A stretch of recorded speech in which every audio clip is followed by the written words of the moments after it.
Hi hello everyone welcome to today's vlog.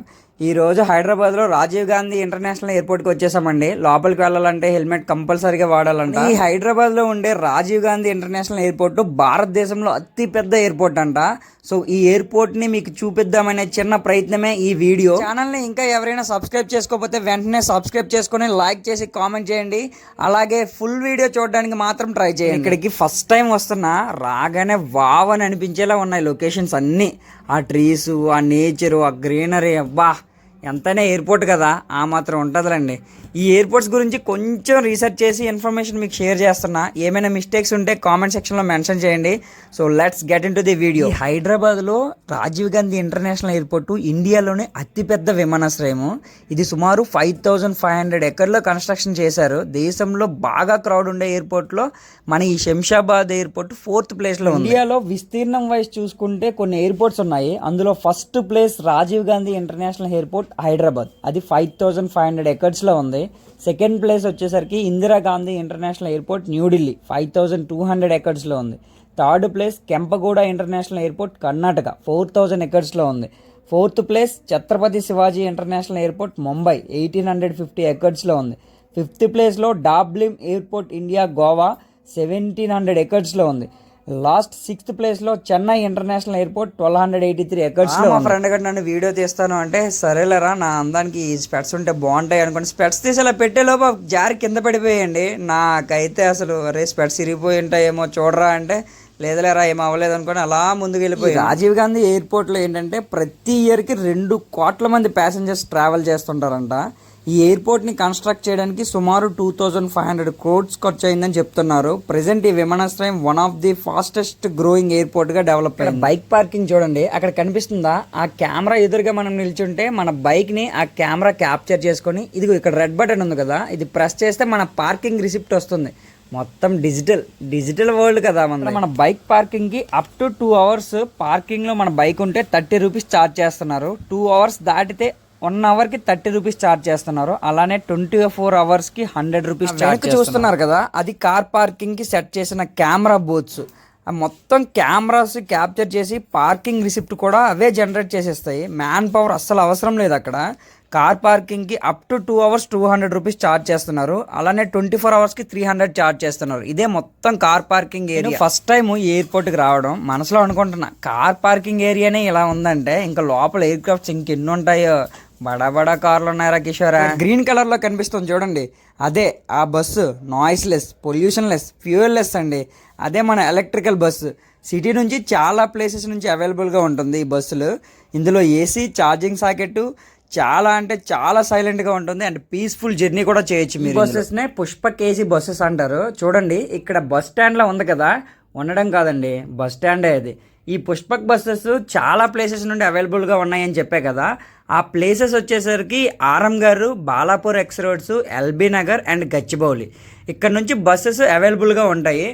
And ఇక్కడ చూడండి, అక్కడ మీరు చూస్తున్నారు కదా బస్ పాస్లు, మంత్లీ పాస్ కూడా తీసుకోవచ్చు మీరు. 3000, 2000, 4000 అలా ఉంటాయి. రాజీవ్ గాంధీ ఇంటర్నేషనల్ ఎయిర్పోర్ట్ పంచువాలిటీలో ఫస్ట్ ప్లేస్లో ఉందంట. ఈ పంచువాలిటీలో 2003 ఇయర్ నివేదిక ప్రకారం ప్రపంచంలోనే 2వ స్థానంలో నిలిచిందని చెప్తున్నారు మన ఈ హైదరాబాద్ ఎయిర్పోర్ట్. యాక్చువల్గా హైదరాబాద్లో బేగంపేట ఎయిర్పోర్ట్ మొదటి ఎయిర్పోర్ట్ అంట. 1934 అప్పటి నిజాం నవాబు నిర్మించారని, బేగంపేట నుంచే 2వ ప్రపంచ యుద్ధ టైంలో ఫైటర్ జెట్స్ని ఆపరేట్ చేసేవాళ్ళని గూగుల్లో రాసా. ఇవి బేగంపేట విమానాశ్రయం స్టార్టింగ్లో ఇంటర్నేషనల్ ఫ్లైట్స్ని మాత్రమే ఆపరేట్ చేసేది. 1946లో ఫస్ట్ టైం సౌదీ అరేబియాకు ఇంటర్నేషనల్ గూడ్స్ని పంపించారు. బేగంపేటలో ప్యాసింజర్స్ క్రౌడ్ బాగా పెరిగిందని రన్వేస్ని, టెర్మినల్స్ని ఎక్స్పెండ్ చేశారు. 1960లో బేగంపేట నుంచి కొచ్చిన్, ముంబై, ఢిల్లీ, మద్రాస్ వరకు కొత్త రూట్లను యాడ్ చేసి FOKKER F-27 విమానాలను యూజ్ చేసేవాళ్ళు. ప్రయాణికుల రద్దీ మరీ పెరగడంతో 1972లో కొత్త టెర్మినల్ని కన్స్ట్రక్ట్ చేశారు. అదే MRO, మెయింటెనెన్స్ రిపేర్ ఓవర్. ఈ పాత టెర్మినల్ని ఓన్లీ డొమెస్టిక్ ఫ్లైట్స్ని మాత్రమే ఆపరేట్ చేసేవాళ్ళు. కొత్త టెర్మినల్లో ఇంటర్నేషనల్ ఫ్లైట్ని ఆపరేట్ చేసేవాళ్ళు. ఇంటర్నేషనల్ ఫ్లైట్స్ని రన్ చేసిన నుంచి ప్యాసింజర్స్ రద్దీ మరింత పెరిగింది. ఎంతలా అంటే ఫ్లైట్స్ పార్కింగ్ చేయడానికి కూడా ప్లేస్ ఉండేది కాదు. సో అందుకని 1990లో అప్పటి గవర్నమెంట్ ఎయిర్పోర్ట్ని ఎక్స్పాండ్ చేయడానికి ప్లేస్ సరిపోలేనందున కొత్త విమానాశ్రయం కట్టాలని నిర్ణయించుకున్నారు.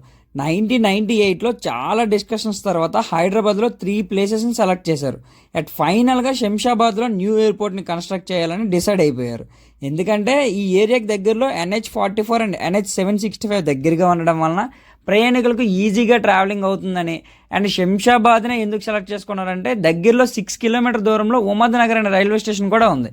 దీనివల్ల మరింత దగ్గరగా ఎయిర్పోర్ట్కి వచ్చే వాళ్ళకి చాలా సులభంగా ఉంటుందని ఇక్కడ సెలెక్ట్ చేశారు. 2000 సంవత్సరంలో అప్పటి state government and AAI airport authority of India వాళ్ళు GMR గ్రూప్ వాళ్ళకి ఈ కాంట్రాక్ట్ని ఇచ్చారు. కాంట్రాక్ట్లో ఉన్న కండిషన్ ప్రకారం ఈ శంషాబాద్ ఎయిర్పోర్ట్ దగ్గరలో 150 కిలోమీటర్ రేడియస్లో ఇంకే ఎయిర్పోర్ట్ ఉండకూడదని ఒక అగ్రిమెంట్ ఉంది. అగ్రిమెంట్ కారణంగా బేగంపేట ఎయిర్పోర్ట్ని క్లోజ్ చేస్తారు. ఇప్పుడైతే బేగంపేట ఎయిర్పోర్ట్ని మిలిటరీ వాళ్ళు అండ్ ప్రైవేట్ జెట్స్ ఎవరైతే ఉన్నారో వాళ్ళ కోసం యూజ్ అవుతుంది. చివరికి 2005 మార్చిలో స్టార్ట్ చేసిన ఈ కన్స్ట్రక్షన్ 2008 మార్చ్ 14th క్లోజ్ అయ్యి ఆ విమానాశ్రయాన్ని ఆ రోజున ప్రారంభించారు ఈ GMR గ్రూప్ వాళ్ళు. మీరు చూస్తున్నారు కదా, అది పికప్ అండ్ డ్రాపింగ్ పాయింట్. ఎవరినైనా డ్రాప్ చేయాలనుకున్నా, ఎవరైనా పిక్ చేసుకోవాలనుకున్నా ఇక్కడ వరకు వెహికల్స్ వస్తాయి. ఈ LED డిస్ప్లే చూడండి, ఏ ఫ్లైట్ ఎన్నింటికి ఎన్నో నెంబర్ గేట్లో వెళ్ళాలి అని క్లియర్ కట్గా ఉంటాయి. అక్కడ మీరు చూస్తే కార్గో ఫ్లైట్స్ కనిపిస్తాయి. నేను వెళ్ళినప్పుడు కార్గో ఫ్లైట్స్ ఏం లేవు, కానీ అక్కడ కార్గో మొత్తం ఉంటాయి. సో లొకేషన్ అయితే బేబత్సం భలే ఉంది. ఫ్లైట్ టికెట్స్ బుక్ చేసుకోవడానికి ఈ కౌంటర్స్లో బుక్ చేసుకోవచ్చు అండి, ఆన్లైన్లో బుక్ చేసుకోవచ్చు. కానీ ఇన్ కేస్ ఏమైనా ఎమర్జెన్సీ పర్పస్లో ఈ కౌంటర్లో కూడా మనం టికెట్స్ బుక్ చేసుకోవచ్చు. అంటే డిఫరెంట్ ఫ్లైట్స్ ఉంటాయి కదా, అంటే ఇండిగో అని, SpiceJet, go first, star air India, ఇలా ఇక్కడికి వచ్చి మనం అన్నీ బుక్ చేసుకోవచ్చు. అండ్ ఇక్కడ LED డిస్ప్లేలో ఏ ఫ్లైట్ ఏ గేట్లో వెళ్తుంది, టైమింగ్స్ అన్నీ క్లియర్గా కనిపిస్తాయి. మనం ఏం కన్ఫ్యూజ్ అవ్వాల్సిన అవసరం లేదు, అంతా ప్రాసెస్ అక్కడే ఉంటుంది. ఏమైనా డౌట్ ఉంటే అక్కడ కౌంటర్లో అడిగితే క్లియర్గా ఎక్స్ప్లెయిన్ చూడండి. అది డిపార్చర్ ఏరియా, 1 to 10 గేట్స్ ఉంటాయి. సో నా వెనుకుంది కదా బ్యాగేజ్ వ్రాప్, ఇక్కడ మనం ఫ్రీగా మనం తీసుకొచ్చిన లగేజ్ని చెక్ చేసుకోవచ్చు. ఎందుకంటే ప్లేన్లో ఎక్కువ అమౌంట్ ఆఫ్ లగేజ్ని అలౌ చేయరు. అండ్ ఇక్కడ free valet parking and visitors gallery కూడా ఉందండి. ఇక్కడ మనం లోపలికి వెళ్ళాలంటే 150 రూపీస్ ఛార్జ్ చేస్తారు. అండ్ ఇక్కడ వరల్డ్ వైడ్ బ్యాగేజ్ ప్యాకింగ్ అని అండ్ మనీ ఎక్స్చేంజ్ కూడా చేసుకోవచ్చు. కరెన్సీ ఎక్స్చేంజ్ అంటే మన ఇండియాలో రూపీస్ వాడతాం, అదే ఇంటర్నేషనల్గా ఒక్కో నేషన్స్కి ఒక్కో కరెన్సీ ఉంటుంది కదా. సో ఇక్కడ మన దగ్గర ఉన్న రూపీస్ని ఈ కౌంటర్లో ఇచ్చి మనం ఏ కంట్రీకి అయితే వెళ్తున్నామో ఆ కంట్రీలో వాడే కరెన్సీని ఇక్కడ తీసుకో. హార్లీస్ కేఫ్లో కాఫీ తాగాలంటే ఒక కప్పు 300 రూపీస్ ప్లస్ ఉంటుందంట. అరే అంత కాస్ట్ పెట్టి కాఫీ తాగే బదులు ఒక బీర్ వచ్చేస్తుంది కదా మా అయ్యా అని అంటున్నాడు. మా ఇక్కడ కనిపిస్తుంది కదా, ఇదే టెర్మినల్ 2 రోడ్. ఫ్లైట్స్ ఎక్కడానికి వచ్చే వాళ్ళు బస్సులు, కార్లు ఇంతవరకు వస్తాయి. సో ఇక్కడ నుంచి లోపలికి మనం వెళ్ళిపోవాలన్నమాట ఫ్లైట్ ఎక్కాలి. ఎయిర్పోర్ట్లో చాలా దగ్గర ఈ మనీ ఎక్స్చేంజ్ కౌంటర్స్ చూసుంటారు. ఎందుకంటే చెప్పాను కదా, దేశంలోనే అతిపెద్ద విమానాశ్రయం మన హైదరాబాద్లోనే ఉంది. అందుకే చాలా మంది జర్నీ చేస్తారు. మనీ ఎక్స్చేంజ్ చేసుకోవడానికి చాలా ఈజీగా ఉంటుంది ఈ ప్రాసెస్. ఫ్లైట్ ఎక్కే వాళ్ళు ఈ గేట్స్ ద్వారా లోపలికి వెళ్తారు. అండ్ ఫస్ట్ మనం లోపలికి వెళ్ళేటప్పుడు బ్యాగ్స్ వెయిట్ని చెక్ చేసుకోవాలి. ఎందుకంటే హెవీ వెయిట్ ఉన్న బ్యాగ్స్ని అంత తొందరగా అలౌ చేయరు.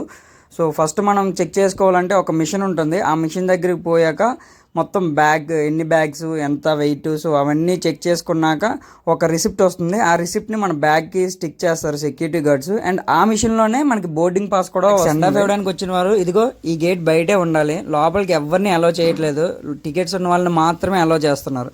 లోపలికి వెళ్ళగా సెక్యూరిటీ గార్డ్స్ మన టికెట్స్ని స్కాన్ చేసి అండ్ టికెట్స్ అండ్ ఒక ఐడి ప్రూఫ్ని చూపించాలి.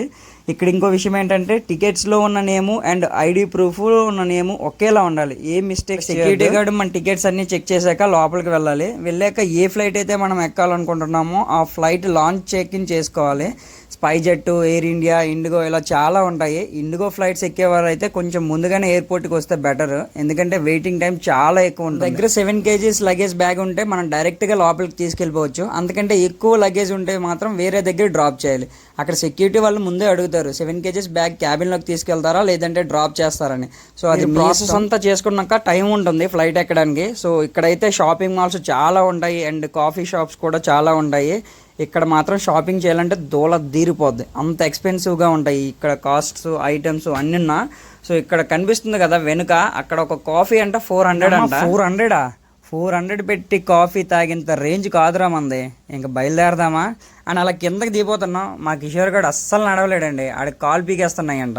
సో అలా కిందకి దిగుతున్నాం. ఇక్కడ యాంబియన్స్ చూస్తుంటే నార్మల్గా టాప్ నాట్స్ ఉన్నాయి. ఒకసారిగా రిచ్ అయ్యాననే ఫీలింగ్ వచ్చేసింది భయ్య.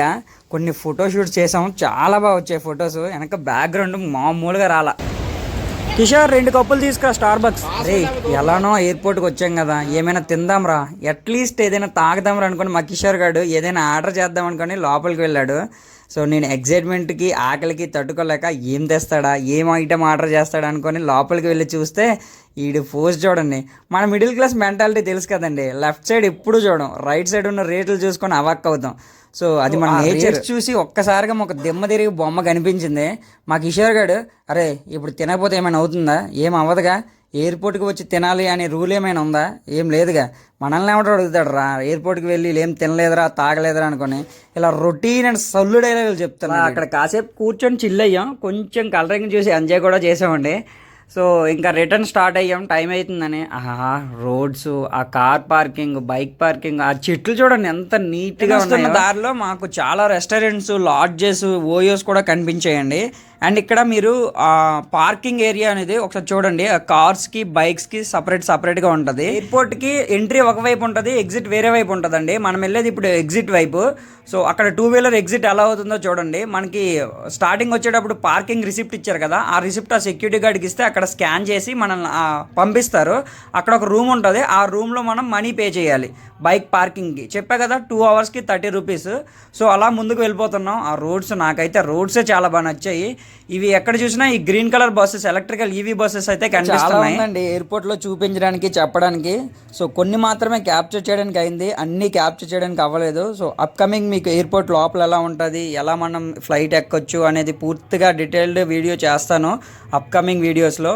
సో ఫర్ యువర్ ఇన్ఫర్మేషన్, నేనైతే ఇంతవరకు ఫ్లైట్ ఎక్కలేదు. ఈ ఇన్ఫర్మేషన్ మా ఫ్రెండ్స్ దగ్గర అడిగి మరీ తెలుసుకొని మీకు చెప్తున్నా. ఈ వీడియో తీయడానికి చాలా ఎఫర్ట్స్ పెట్టానండి. So please do subscribe, like, comment, share. మీకు ఈ ఇన్ఫర్మేషన్ యూజ్ అయిందని అనుకుంటున్నా. శంషాబాద్ ఎయిర్పోర్ట్ రోడ్స్ ఎలా ఉన్నాయో ఒక్కసారి లుక్ వేసేయండి.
ఈరోజు vlog. That's it for today video. For more videos please subscribe Nani Ratnala and keep supporting me, and thank you so much. Bye bye.